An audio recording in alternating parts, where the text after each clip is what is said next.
এখন তো মানুষ আল্লাহর, অধিকাংশ মানুষ আল্লাহর কাজ করে না। মসজিদে যাবেন, এক একটা মহল্লা মসজিদের মধ্যে 60, 70, 100, 200 ঘর থাকে, পরিবার থাকে, কিন্তু মসজিদের মধ্যে মানুষ হয় 10 জন, 5 জন, 2 জন, ফজরের সময় একজনও হয়, ইমাম সাহেবকে একা একা নামাজ পড়তে হয়। শুধু মসজিদেই নয়, বা অন্য কোনো কাজ দেখেন, দ্বীনের কাজগুলির মধ্যে দেখেন, মানুষকে পাওয়া যায় না, মানুষদেরকে পাওয়া যায় না। আজকের এই মাহফিল প্রয়োজন তো ছিল যে এরকম, যে এত পরিমাণ মানুষ আসবে, আমরা যাতে করে জায়গা আমাদের শর্ট পড়ে, এরকম তো কথা ছিল, প্রয়োজন ছিল, কিন্তু মাহফিলগুলির মধ্যে মানুষ নাই। এগুলি কেন হলো?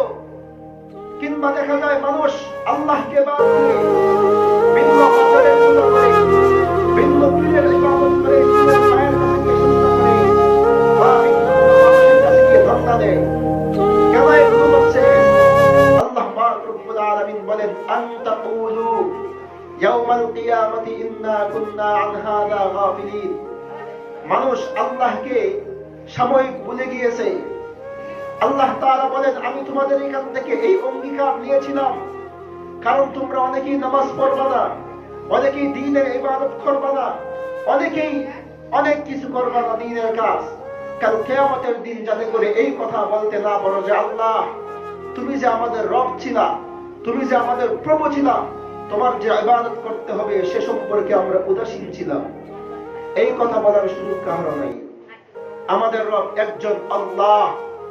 আল্লাহ পাক রব্বুল আলামিন হযরত আদম আলাইহিস সালাতু ওয়াস সালামকে সৃষ্টি করেছেন। সৃষ্টি করবার পরে তিনার এখান থেকে মা হাওয়া আলাইহিস সালাতু ওয়াস সালাম তার সহধর্মিণীকে সৃষ্টি করেছেন।